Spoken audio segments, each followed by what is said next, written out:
Hey, hey, hey, here we go. Working on the shed to tiny house. I'm gonna cut this siding off to the bottom of the floor joists so I can get a couple of boards under there and jack this building up. I think I gotta go up about 6 inches. I think it'll be interesting. Stick around.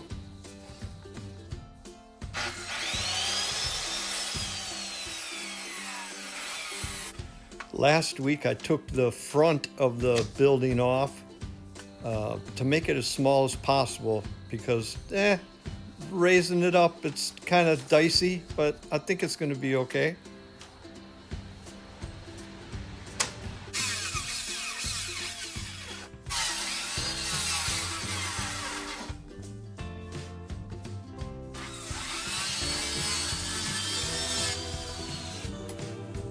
All right, my first step is complete. What I did is just put a couple of 2x8, 2x6 up under there. Then I can start jacking it up.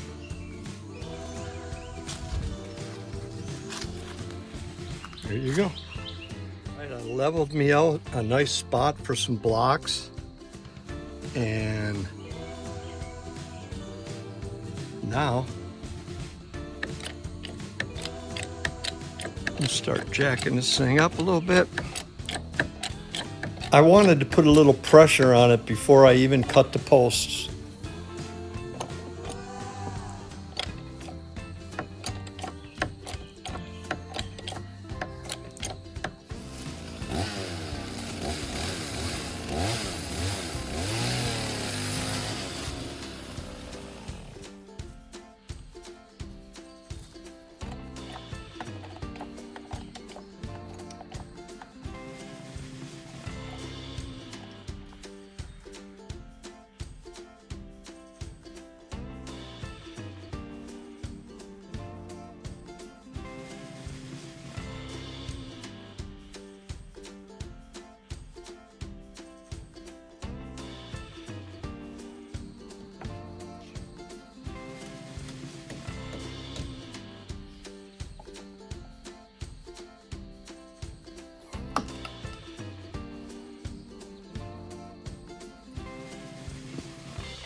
Time to sharpen the saw.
Okay, all 4 corner posts are cut. So I'm going to start with what I believe is the lowest corner, which is this one. I'll check that. And I'm going to raise it up another inch, and I'm going to keep going around until I get it as high as I want it. To keep it from shifting as I'm raising it, so I've raised this one up 1.5 inches, a 2x4. That's where the post is cut. So what I did is I screwed a board into the post that's into the ground, and that'll keep it from going this way. I noticed it was wanting to shift. This one here has shifted already, you know, 1 inch. That's okay, but I put that board on to keep it from doing it anymore. You can see it shifted that much. As I'm doing this, I support the post, and I also have it blocked next to it. So each corner has 2 places that I'm keeping, you know, really close to tight. That one there is up 3 pieces of plywood. That one's up 2x4.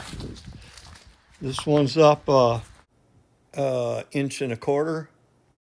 And that one is also up a 2x4. So I'm working it. All right, I have it about 2 3/4 inches raised. And I think that's all I'm going to do for today. It's working. Little by little. Gotta go safe. Gotta go slow. Look, Mr. Lee, I got my shoes on. Good morning. Another beautiful day in the mountains.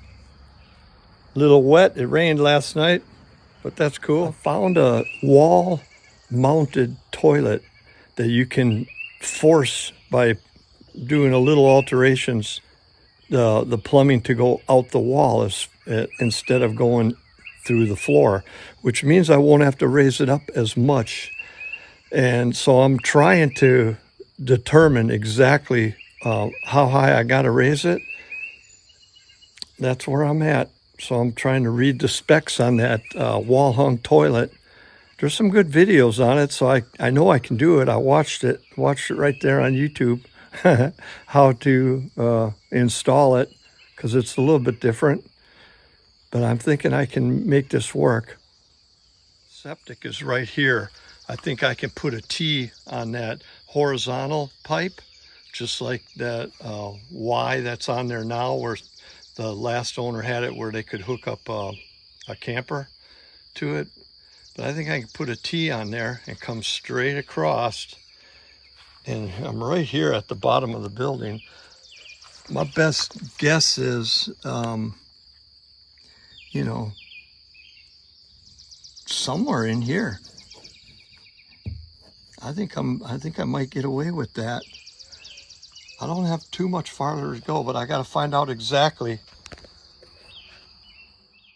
Okay, since I decided to go with this wall mounting toilet, I've looked the specs over, and I will have to move this stud and put another one over there. But it looks like this is the lowest possible that I'll be able to put that drain. But that's going to be good, because that saved me at least 10 inches of having to raise this building than that, and maybe more, because I would have had to gone under the floor joists. So it's going to be weird having a pipe suspended. I'm going to have to deal with that. This ain't the right way to do it, but I'm just making it work, and I think I can make it work really well. Okay, so this is the lowest possible that I can get to drain.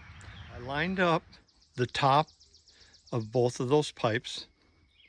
I came over here, and what I did was I put a stick in for a marker, and I know that this line right here is level, and that's 2 inches. That's what I need for that 8 foot, is 2 inches of fall.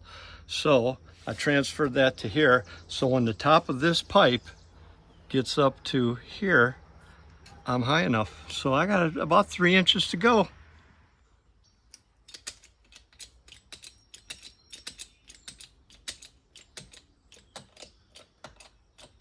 I had 3/8, ½ inch, 5/8, inch and a quarter, 3/4, inch and a half. I had several different thicknesses of wood on handy right there by my feet. And what I would do was jack it up, put a piece in on both the post and on the blocks. And I just kept swapping it out with a thicker one as I went. So if anything went wrong, I don't know, I just felt safe, like it wasn't going to do anything, it wasn't going to go anywhere, because it couldn't go anywhere. But I guess that's the way to do it if you're not sure of what you're doing. And I've never raised a building like this. I have leveled a mobile home, but that's a little bit different. But hey, it's working.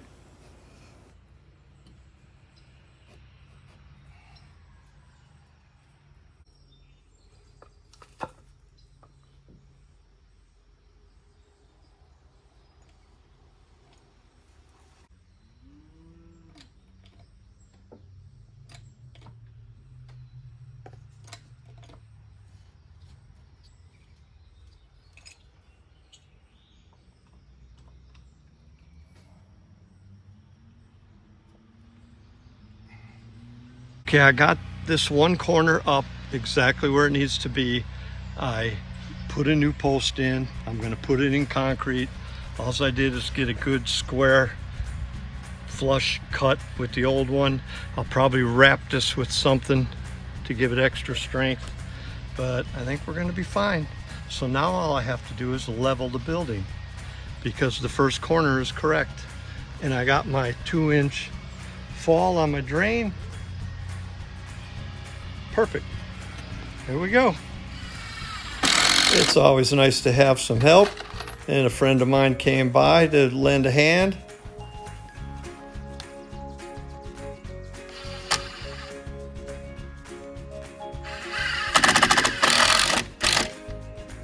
Well, that concrete was sure trying to hold him, wasn't it, Jimmy? It sure was. It was tough. Good morning. Here we go again. All right, I got the building, I got the new posts in, I got the building raised up. So I've got the fall for the septic, and I'm gonna go fetch some concrete for the posts. And I think that's as far as I'll get today. I ended up raising the building about 6 inches. That's what it took to get it where I could use it.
Okay, all 4 posts in concrete, packed, ready to go.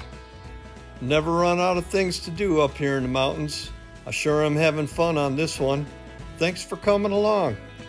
I hope you come back and watch the progress. See you next time. Yeah, get 'em.